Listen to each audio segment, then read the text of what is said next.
வீட்டில் இட்லி தோசை செய்யணும்னாலே அதை பல மணி நேரம் நம்ம இட்லிக்கு மாவாட்டி அதை புளிக்க வச்சு செய்கிறது தாங்க பெரிய வேலையாக இருக்கும். ஆனால் இனிமேல் நீங்கள் அந்த மாதிரி செய்ய வேணாம். ஒரு டைம் இந்த மாதிரி நீங்கள் மாவு அரைச்சி வச்சிங்கன்னா போதும், 3 மாதம் ஆனாலும் இந்த மாவு கெட்டு போகாது. எப்போ இட்லி தோசையெல்லாம் வேணுமோ அந்த மாதிரி டயத்தில் நீங்கள் இந்த மாவை பயன்படுத்தலாம். இட்லி தோசையெல்லாம் நல்லா சாஃப்டாக அவ்வளோ ஒரு அருமையான டேஸ்ட்டாக இருக்கும். ஹலோ ஃப்ரெண்ட்ஸ், வெல்கம் டு சமையல் டிலைட்.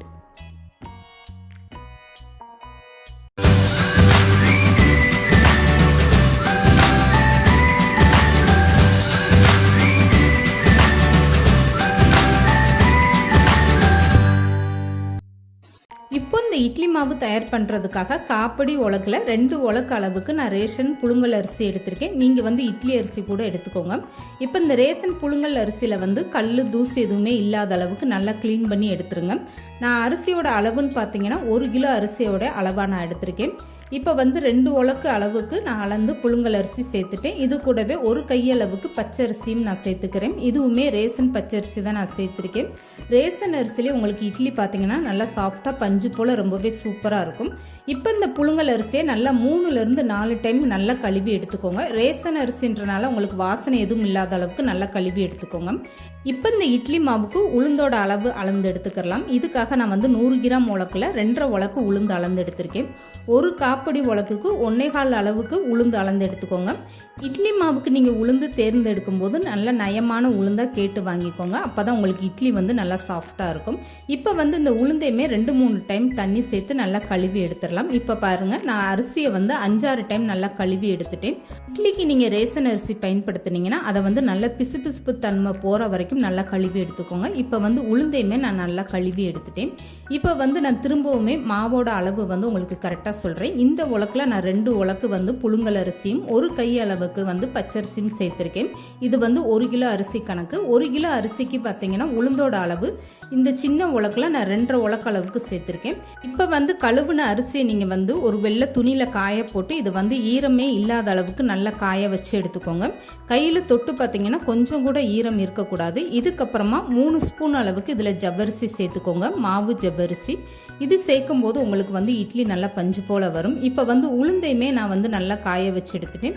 உளுந்தை நீங்கள் கையில் தொட்டு பார்த்தீங்கன்னா இந்த அளவுக்கு கொஞ்சம் கூட ஈரம் இல்லாத அளவுக்கு இருக்கணும்.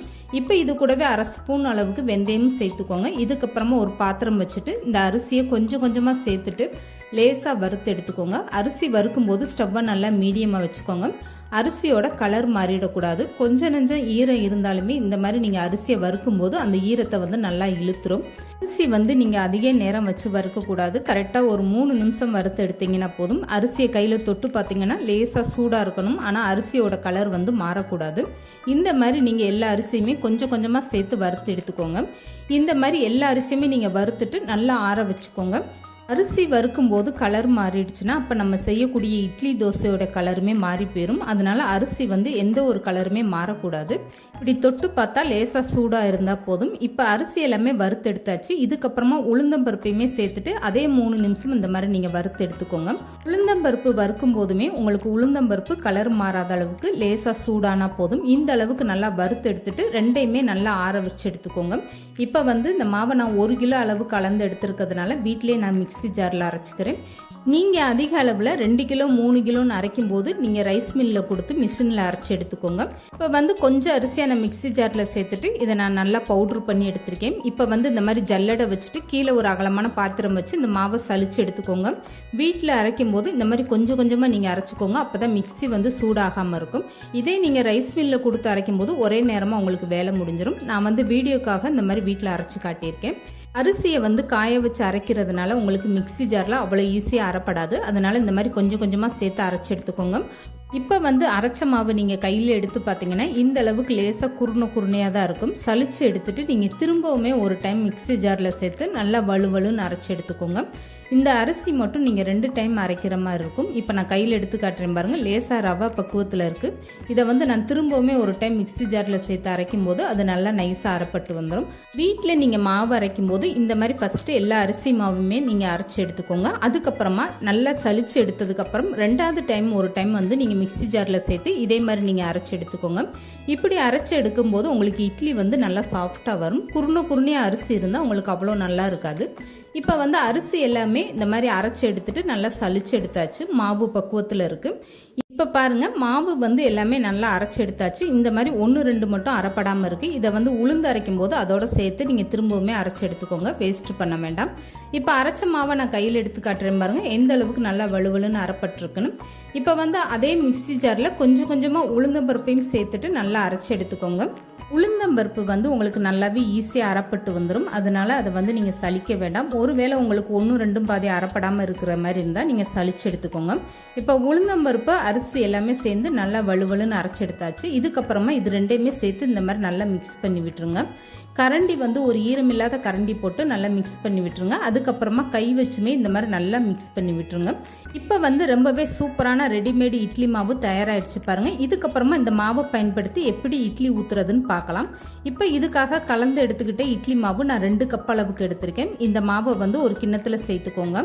உங்களுக்கு எந்த அளவுக்கு இட்லி தேவையோ அதுக்கேற்ற அளவுக்கு நீங்கள் மாவு எடுத்துக்கோங்க. நான் வந்து 2 கப் அளவுக்கு அளந்து எடுத்திருக்கேன் மாவு. இப்போ வந்து இது கூடவே மாவுக்கு தேவையான அளவு உப்பும் சேர்த்துட்டு 1.5 கப் அளவுக்கு தண்ணி சேர்த்து இந்த மாவை நல்லா கலந்து விட்டுருங்க. இப்போ நீங்கள் இட்லி வந்து மறுநாள் காலையில் ஊற்ற போகிறீங்கன்னா முதல் நாள் நைட்டே இந்த மாதிரி மாவை பிசைஞ்சு நல்லா மாவை புளிக்க வச்சுருங்க. ஒரு 7லேருந்து 8 மணி நேரம் நீங்கள் மாவை புளிக்க வச்சு எடுத்தீங்கன்னா போதும். இட்லி வந்து நல்லா சாஃப்டாக வரும். அப்படியே நம்ம வீட்டில் ஆட்டின இட்லி மாவு மாதிரி ரொம்பவே அருமையாக இருக்கும். மாவு பிசையும் போது நீங்கள் கொஞ்சம் கொஞ்சமாக தண்ணி சேர்த்து இந்த மாதிரி நல்லா கையில் இப்படி அடித்து நீங்கள் பிசைஞ்சு எடுத்துக்கோங்க. அப்போ தான் இட்லி மாவு வந்து நம்ம வீட்டில் ஆட்டின மாவு மாதிரி நல்லா பொங்கி உங்களுக்கு இட்லி புஸ்ஸுன்னு எலும்பி வரும். இட்லி மாவு தயார் பண்ணி வைக்கும்போது நீங்கள் ரொம்ப தண்ணியாக தயார் பண்ணிடக்கூடாது. அப்போ வந்து இட்லி உங்களுக்கு புஸ்ஸுன்னு எலும்பி வராது, சப்பாட்டியாக உங்களுக்கு அப்படி தான் இருக்கும். இந்த மாதிரி கெட்டியான பக்குவத்தில் நீங்கள் மாவு பிசைஞ்சு வைக்கும்போது தான் இட்லி வந்து நல்லா புஸ்ஸுன்னு எலும்பி வரும். இப்போ வந்து நான் மாவை நல்லா பிசைஞ்சு வச்சுட்டு இதுக்கப்புறமா மறுநாள் நான் காலையில் திறந்து காட்டுறேன் பாருங்கள். எந்த அளவுக்கு மாவு நல்லா பொங்கி ரொம்பவே சூப்பராக வந்திருக்கு பாருங்கள். கரண்டியில் எடுக்கும்போது எந்த அளவுக்கு நல்லா சாஃப்டாக வந்திருக்கு பாருங்கள். இப்போ வந்து இந்த மாவை பயன்படுத்தி எப்படி இட்லி ஊற்றுறதுன்னு பார்க்கலாம். இப்போ கரண்டி வச்சு இந்த மாவை நல்லா ஒரு டைம் கலந்து எடுத்துக்கோங்க. இட்லி மாவு ரொம்ப கெட்டியாக இருந்தால் இந்த மாதிரி கொஞ்சமாக தண்ணி சேர்த்து ஒரு டைம் கலந்து எடுத்துக்கோங்க. அவ்வளோதாங்க. இப்போ வந்து ரொம்பவே சூப்பராக இட்லி மாவு தயாராகிடுச்சு. இந்த இட்லி மாவில் எப்படி இப்போ இட்லி சுட்டு எடுக்கிறதுன்னு பார்க்கலாம். இதுக்காக ஒரு இட்லி பாத்திரத்தில் தண்ணி சேர்த்துக்கோங்க. தண்ணி வந்து நல்லா சூடாகட்டும். இட்லி தட்டில் வந்து எண்ணெய் தடவி ஊற்றுறா இருந்தால் நீங்கள் அப்படியே எண்ணெய் தடவிட்டு இட்லி மாவு ஊற்றலாம். அப்படி இல்லைன்னா நீங்கள் துணியை விரிச்சிட்டு கூட இட்லி ஊற்றலாம். நான் வந்து இட்லி தட்டில் லேசாக எண்ணெய் தடவிருக்கேன். இப்போ வந்து இந்த அளவுக்கு இட்லி மாவை சேர்த்துட்டு இதை வந்து வேக வச்சுட்டு நான் எடுத்து காட்டுறேன் பாருங்கள். இந்த இட்லி மாவை பயன்படுத்தி நீங்கள் அப்படியே தோசையாகவும் சுட்டு எடுக்கலாம். தோசையுமே உங்களுக்கு பார்க்குறதுக்கு நல்லா மொறுன்னு செவந்து ரொம்பவே சூப்பராக வரும். இப்போ வந்து இட்லி நல்லாவே வெந்துருச்சு. இட்லி மாவை வந்து இந்த மாதிரி மூடி ஓப்பன் பண்ணிவிட்டு நீங்கள் இட்லி வெந்துருச்சான்னு இப்படி தொட்டு பாருங்கள். இப்போ வந்து இட்லி நல்லா சாஃப்டாக ரொம்பவே சூப்பராக வெந்து வந்துருச்சு. இந்த இட்லி அப்படியே வெளியில் எடுத்து வச்சுருங்க. எண்ணெய் தடவி இட்லி ஊற்றுனீங்கன்னா உடனே நீங்கள் இந்த மாதிரி ஸ்பூன் வச்சு எடுக்காதீங்க. ஒரு 2 நிமிஷம் அப்படியே நல்லா ஆற வச்சுட்டு அதுக்கப்புறமா நீங்கள் இட்லி எடுங்க. இப்போ பாருங்கள், கொஞ்சம் கூட தட்டில் ஒட்டாமல் இந்த இட்லி எந்த அளவுக்கு நல்லா சாஃப்டாக ரொம்பவே சூப்பராக வந்திருக்கு பாருங்கள். பிக்கும் போதே உங்களுக்கு அப்படியே பூ போல் ரொம்பவே அருமையாக வந்திருக்கு. இப்போ வந்து இந்த மாவை பயன்படுத்தி எப்படி தோசை சுட்டு எடுக்கிறதுன்னு பார்க்கலாம். இப்போ இதுக்காக ஒரு தோசைக்கல்லை வச்சுட்டு மாவில் கொஞ்சமாக நீங்கள் தண்ணி ஊற்றிக்கோங்க. தோசை மாவு பக்குவத்தில் கலந்துட்டு இதுக்கப்புறமா நீங்கள் வீட்டில் எப்படி நார்மலாக தோசை ஊற்றுவீங்களோ அது மாதிரியே நீங்கள் தோசை சுட்டு எடுத்துக்கோங்க. அவ்வளோதாங்க. தோசையுமே நல்லா செவந்து ரொம்பவே சூப்பராக இருக்கும். இந்த மாதிரி ரெடிமேடு இட்லி மாவு நீங்கள் வீட்டிலே தயார் பண்ணி வச்சிங்கன்னா போதுங்க. எப்பெல்லாம் உங்களுக்கு இட்லி தோசை சாப்பிடணும்னு தோணுதோ நீங்கள் கொஞ்சமாக மாவு அளந்து எடுத்துகிட்டு ஃப்ரெஷ்ஷாக இந்த மாதிரி நீங்கள் இட்லி தோசை வீட்டிலே ரொம்ப சூப்பராக செய்யலாம். இந்த மாதிரி மாவு அரைச்சி வச்சிங்கன்னா காலையில் ஸ்கூலுக்கு வேலைக்குன்னு போகிறவங்களுக்கு வேலை ரொம்பவே ஈஸியாக முடிஞ்சு போயிடும். இந்த மாதிரி இட்லி மாவு நீங்கள் ஒரு டைம் அரைச்சி வச்சிங்கன்னா போதுங்க. கை வலிக்க கிரைண்டரை கழுவி நீங்கள் மாவாட்டெல்லாம் தேவையில்லை. இந்த வீடியோ பிடிச்சிருந்தா லைக் பண்ணுங்கள், ஷேர் பண்ணுங்கள். மறக்காமல் சமையல் டிலீட் சேனலை சப்ஸ்கிரைப் பண்ணுங்கள்.